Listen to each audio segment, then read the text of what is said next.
शुरू कर दे।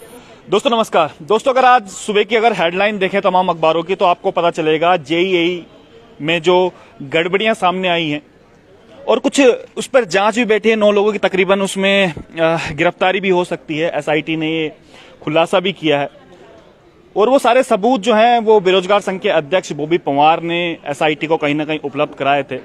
तमाम इस प्रकार की घटनाएं उत्तराखंड में हो रही है और आज दोबारा से आप फिर से प्रेस क्लब आ गए हो। मैं चिट्ठा देख रहा हूं आपके पास, क्या है पूरा मामला? देखिए, पूरा मामला तो आपको बताऊं तो वर्तमान में जो घटनाक्रम चल रहा है उत्तराखंड में, तमाम भर्तियों में चीजें सामने आ रही है। आप सामने देख सकते हैं कि 2021 में संपन्न हुई परीक्षाएं जो अप्रैल माह में एई, मई में जेई की हुई थी, उसके बाद जनवरी 2023 में आप देख सकते हैं कि पटवारी की जो परीक्षा हुई थी उसका क्वेश्चन बैंक भी बाहर था, उन परीक्षाओं का भी क्वेश्चन बैंक बाहर था।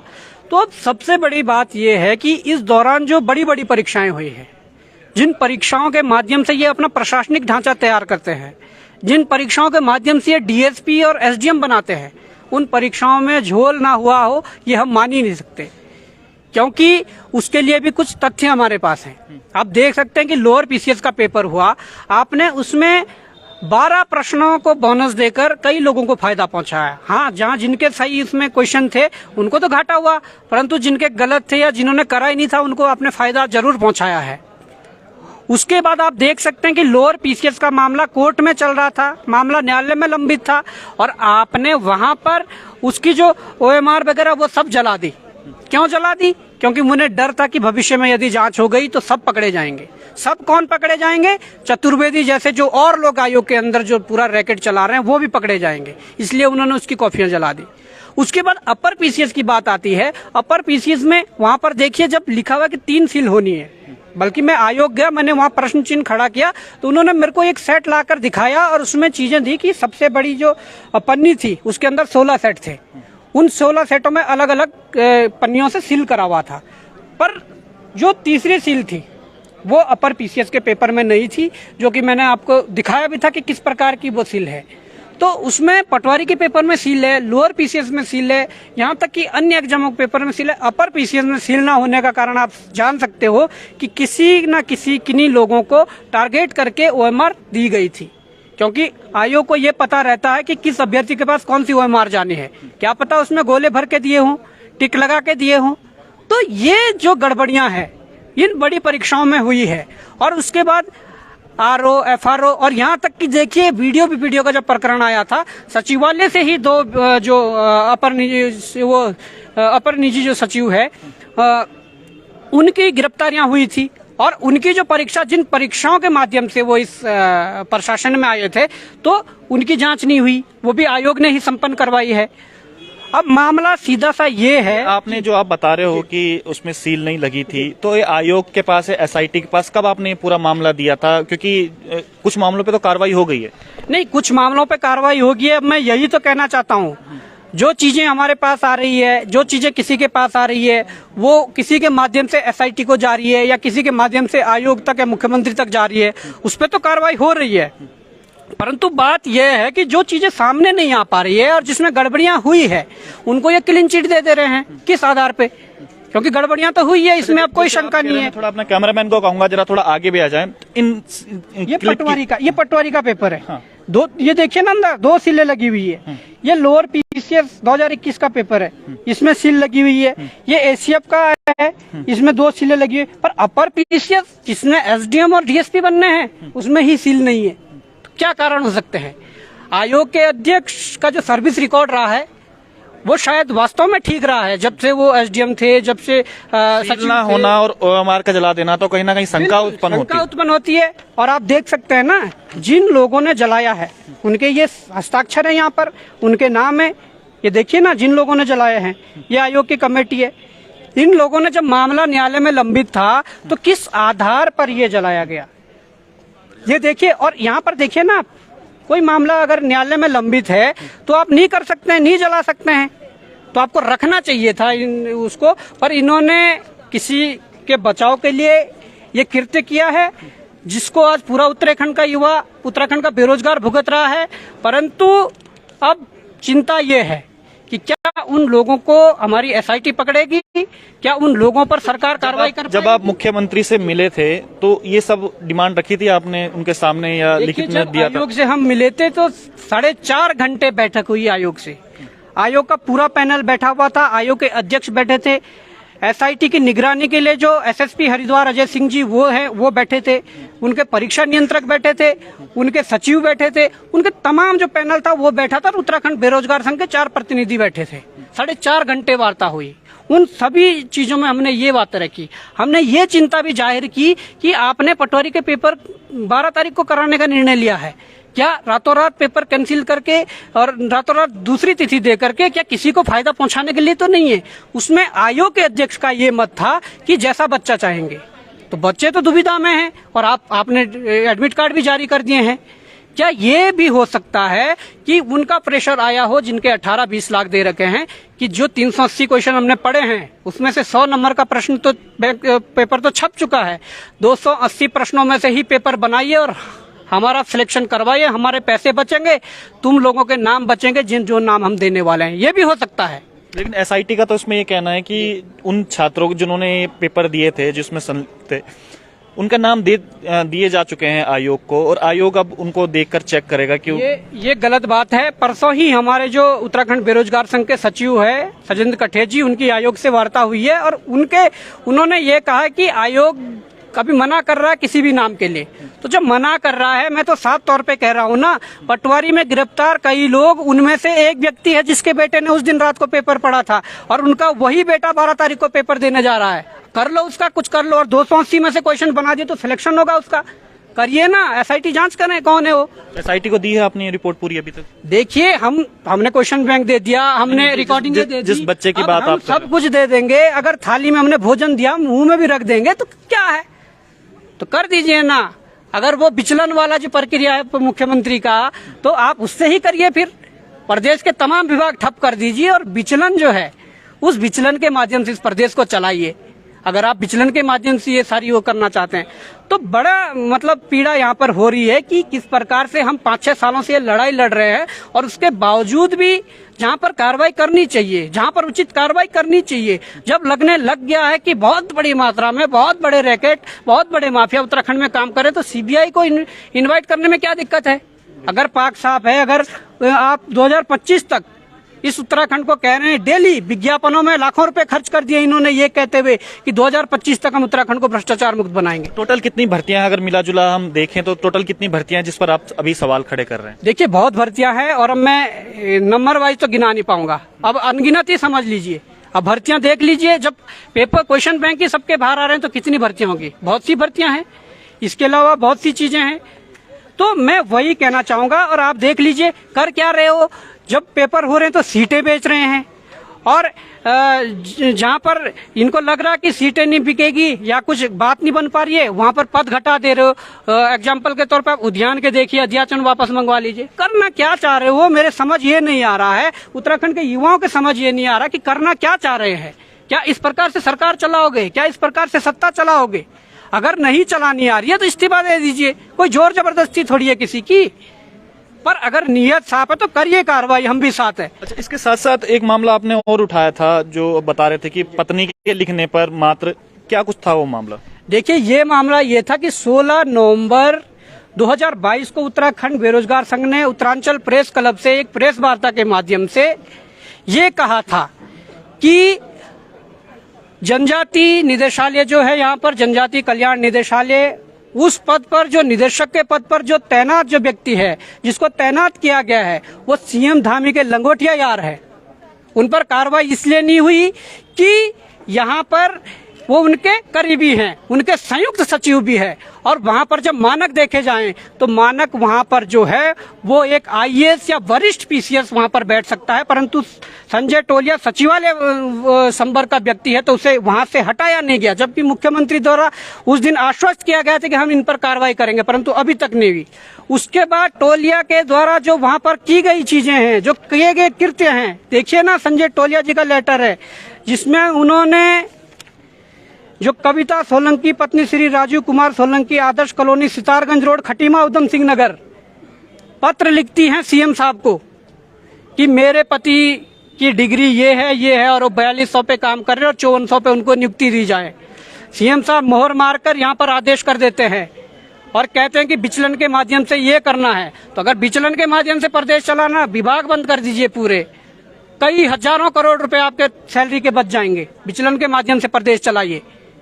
और जब वो भी तब पत्नी के, ये मुझे पूरे भारत वर्ष में मुझे लगता है कि उत्तराखंड ऐसा राज्य है जहां पर विधानसभा में तो एक लेटर के माध्यम से नौकरियां दी जा रही थी और यहाँ लेवल 10 की जॉब पत्नी के लेटर पर लेवल 10 दी जा रही है। तो ये हमारे बेरोजगार क्या करेंगे? गजब हो रहा है उत्तराखंड में भाई। सुनो बात पूरी सुनो। इसके बाद वो भी तब जब इनके ही सचिवालय के अंदर से वित्त सचिव मोहर लगाकर लिखते हैं किसी भी सर्विंग ऑफिसर को उसके ग्रेड पे से ऊपर तैनात किया जाना वित्तीय अनियमितताएं हैं, उसके बाद ऐसा काम कर रहे हैं। तो ये बड़े शर्म की बात है। और अगर आप कह रहे हैं कि 25 तक उत्तराखंड को भ्रष्टाचार मुक्त बनाना है तो अपना मेरा मत देखिए, आपके करीबी हो या कुछ हो, अगर गलत हुआ तो इनको तत्काल हटाइए, नहीं हटाया तालाबंदी होगी उस निदेशालय में, ध्यान रखिएगा। चलिए बहुत बहुत धन्यवाद बात करने के लिए। तो बड़ा ही गजब हो रहा है उत्तराखंड में, और खाली उत्तराखंड में ही आपको देखने को मिलेगा जहां पर एक पत्नी के लेटर लिखने से पति को नौकरी मिल जाती है। हंसी भी आती है इन बातों को देखकर कि आखिर ये चल क्या रहा है। एक तरफ स्वर्णिम उत्तराखंड बनाने की बात कर रहे हैं, बड़े बड़े बैनर पोस्टर आप देखिएगा पूरे उत्तराखंड में पटे पड़े हैं सरकार की जो कामयाबी उसको दिखाने के लिए। लेकिन दूसरी तरफ आप ये देखिएगा आए दिन ये लगा था कि वीडियो वीपीडीओ जो यूके SSSC में भर्ती घोटाला हुआ था उसके बाद शायद ये चीजें नहीं हो पाएंगी, लेकिन लगातार उसके बावजूद भी आए दिन गड़बड़ियां सामने पे आ रही है। पटवारी परीक्षा, उसके बाद JEE की परीक्षा और तमाम और जो परीक्षाएं और भी हैं उन पर भी कहीं ना कहीं प्रश्न चिन्ह खड़े हो रहे। भाई साहब एक और है कुछ उद्यान विभाग। हाँ, मैं उद्यान विभाग का छात्र हूँ। लगभग 2021 से इसकी तैयारी कर रहा हूँ। यूके SSC के द्वारा इसका जो इसकी जो विज्ञप्ति है ये 1 अक्टूबर 2021 को जारी होती है 463 पोस्ट पे, जिसमें इन्होंने BSc एग्रीकल्चर और BSc CBZ बायोलॉजी वालों को रखा है। और इसकी जो परीक्षा की जो तिथि है ये अप्रैल 2022 को यूके SSC के द्वारा दी जाती है। इसके बाद इस तिथि को आगे बढ़ा दिया जाता है सितंबर 2022। तब तक BDO भर्ती की धांधली होती है। तो मुख्यमंत्री जी के द्वारा ये जो यूके SSC की जो भर्ती है यूके PSC को ट्रांसफर की जाती है और यूके PSC इसकी तिथि निकालता है 23 अप्रैल 2023 को। और यूके PSC के द्वारा बोला जाता है कि इसका जो विज्ञप्ति है 15 जनवरी को इसकी जारी होगी। लेकिन समाचार पत्रों के माध्यम से पता चलता है कि विभाग ने अपना अध्याचन वापस ले लिया। क्या विभाग को उस समय पता नहीं था कि अगर आपने संशोधन करना था तो 2 साल पहले आपने संशोधन क्यों नहीं किया? आज विभाग ने या सरकार ने उन बायोलॉजी वाले बच्चों को उस अंधेरे जंगल में छोड़ दिया। न बच्चा अब इधर का रहा न उधर का रहा। लगभग इसमें 80 हजार से 90 हजार इसमें आवेदन आ रखे हैं। लगभग इसमें 70,000 बायोलॉजी वाले वो बच्चे कहाँ जाएंगे जो 2 साल से बायोलॉजी पढ़ रहे हैं। आज विभाग बोल रहा है कि हमने अपना अध्याचन वापस ले लिया है। तो ये इनके भविष्य के साथ नाइंसाफी हो रही है। तो हम आपके चैनल के माध्यम से मुख्यमंत्री जी को यही बात बताना चाहते हैं कि यूके PSC को जल्द से भर्ती दी जाए और आगामी 23 अप्रैल को इसकी परीक्षा की जाए। लगभग इसमें 70 से 80 हजार बच्चे जो 2 साल से लगातार बायोलॉजी पढ़ रहे हैं, उस विषय के लिए पढ़ रहे हैं और आज वापस ले रहे हैं। वो बच्चे कहाँ जाएंगे? बच्चे अपने खेती खलिहान बेच के देहरादून आ रहे हैं। हम स्वयं ही, मैं टिहरी डिस्ट्रिक्ट के प्रतापनगर जिले से लगभग 2 साल से इस विभाग की तैयारी कर रहा हूँ इसमें, और आज वापस ले लिया तो फिर इसमें बहुत बड़ी दिक्कत। बहुत बड़ी दिक्कत है। दिक्कत है उत्तराखंड में। और बाकी है क्या एक और जो परिचित करवाएंगे हम लोग जो बेरोजगार संघ से जुड़े हुए हैं। लगातार सवाल भी बेरोजगार संघ पर भी खड़े हो रहे हैं। खड़े ये हो रहे हैं कि हर भर्ती के पीछे चले जाते हैं, रद्द करवाने के पीछे चले जाते हैं। हर भर्ती के चाहते हैं कि रद्द हो। तो ऐसे में फिर भर्तियां नहीं होंगी तो फिर किस प्रकार से सिलेक्शन हो पाएंगे? नहीं सर, ऐसा नहीं है। बेरोजगार संघ कभी भी ऐसा नहीं चाहा कि हर भर्ती रद्द हो। देखिए, जो भी ज्ञापन या जो भी डिमांड लेके हम मुख्यमंत्री आवास जाते हैं या किसी बड़े अधिकारी के पास जाते हैं, उस पे कभी भी जो है पूरी तरह से काम नहीं हो पाता है। अगर हमारी 10 मांगे हैं तो उसमें से किसी एक मांग को उठाकर और ये दिखाने के लिए कि हम कार्रवाई कर रहे हैं उस पे एक्शन लिया जाता है, बाकी सारी मांगों को दबा दिया जाता है। अभी पटवारी भर्ती का पेपर जब लीक हुआ था तो पटवारी भर्ती पे तुरंत एक्शन ले लिया गया और बाकी जो पटवारी भर्ती के पीछे जो अन्य भर्तियां थी जैसे JEE है, AE है और भी भर्तियां थी, प्रवक्ता भर्ती की भी बड़े स्तर पे जो है लीक होने की पुष्टि हुई थी, तो उनको दबा दिया गया और पटवारी को हाईलाइट कर दिया गया। तो ये जो है चला आ रहा है बेरोजगार संघ कभी भी नहीं चाहता कि प्रश्न चिन्ह तो खड़ा हो रहा है ना कहीं ना कहीं जी, जब रिजल्ट आने वाले होते हैं तब बेरोजगार संघ आ जाता है भर्ती रोकने के लिए। कहाँ से सबूत आ जाते हैं बेरोजगार संघ के पास, और हर भर्ती के पीछे पड़ जाते हैं कि रद्द करवानी है। देखिए सर, ऐसा है, बेरोजगार संघ के पास ऐसी कोई अथॉरिटी नहीं है कि हम उसको रद्द करें। रद्द करने का जो अधिकार है वो आयोग के पास है या संबंधित अधिकारियों के पास है। अगर वो सेग्रीगेशन कर सकते हैं और इन माफियाओं के खिलाफ, उन बच्चों के खिलाफ जो इसमें इन्वॉल्व थे, उनके खिलाफ एक्शन ले सकते हैं, सेग्रीगेट कर सकते हैं, तो भर्ती को आगे प्रोसीड करिए। हमारे पास कोई अधिकार थोड़ी ना है कि हम भर्ती को रद्द करवाना ही हमारा एकमात्र उद्देश्य रह गया है। हम चाहते हैं कि आप खुल के जांच करिए, स्पष्ट कीजिए हर एक चीज को, और जब नहीं कर सकते हो तो एकमात्र तरीका रह जाता है कि भर्ती कैंसिल करिए। बिल्कुल स्पष्ट होना बहुत जरूरी है, क्योंकि देख रहे प्रोफेसर भर्ती का मामला भी है सर ना। देखिए सर, हाँ, एक बहुत ही बड़ी लेवल 10 और क्लास 1 की जो हमारी जॉब है असिस्टेंट प्रोफेसर भर्ती, इस भर्ती में एपीआई स्कोर को लागू करके इन्होंने उत्तराखंड के अभ्यर्थियों का उनके हितों के साथ ऐसा खेले हैं कि हमारा जो अभ्यर्थी है, जो नेट क्वालिफाइड है, जीआरएफ है, वो जो है बिना एग्जाम दिए कंपटीशन की दौड़ से ही बाहर हो गया है। यानी कि नेचुरल जस्टिस जो होता है, एक प्राकृतिक न्याय, कि मतलब बिना योग्यता के परीक्षण के ही वो बाहर हो गया है। एपीआई स्कोर को लागू करके बाहर के जो स्टेट के कैंडिडेट है उनको सीधा सीधा फायदा पहुंचाया गया। जो बाहर के स्टेट के कैंडिडेट हैं जिनके ग्रेजुएशन, पोस्ट ग्रेजुएशन में 90% मार्क्स हैं, जो बीएचयू, जेएनयू जैसे यूनिवर्सिटी से आते हैं, हमारे स्टेट का कैंडिडेट जो बमुश्किल 60% मार्क्स लेके आता है अपने ग्रेजुएशन, पोस्ट ग्रेजुएशन में, वो कैसे कॉम्पीट करेगा इनके साथ? और पोस्ट ग्रेजुएशन, ग्रेजुएशन के मार्क्स पे, नेट के मार्क्स पे एक मेरिट बना ली गई, शॉर्ट लिस्टिंग किया गया और साक्षात्कार के आधार पे जो है चयन करवा रहे हैं। और साक्षात्कार के आधार पे चयन करवाने से सीधा सीधा पता चल रहा है कि इसमें भाई भतीजावाद और पैसा जम के चलेगा। क्योंकि इससे पहले भी पैनल के जो मेंबर्स थे उनकी मनमानी हम देख चुके हैं। अभी जो ऑडियो लीक प्रकरण सामने आया था जिसमें पीड़ित महिला को संबंधित व्यक्ति, जो आयोग के पैनल का एक मेंबर रहा है, उसने सीधे सीधे कहा है, आश्वासन दिया है कि मैं आने वाली भर्तियों में तुम्हारा सिलेक्शन करा दूंगा। इसका मतलब यह है कि पैनल में अंदर जम के पैसा चलता है, मनमानी चलती है, वो किसी को भी बाहर कर सकते हैं, किसी को भी अंदर कर सकते हैं। तो असिस्टेंट प्रोफेसर भर्ती में अभी सुनने में आया है इसमें भी 50-50 लाख रुपए चला है और पैसा ऊपर तक पहुंचा है। इस असिस्टेंट प्रोफेसर भर्ती को लेकर कार्मिक सचिव बगोली जी से मेरी कई बार मुलाकात हुई, फाइलों के बंडल लेके गया, हर मामले को समझाया। यूजीसी के जो रेगुलेशन थे 2018 के 21 के, वो समझाए।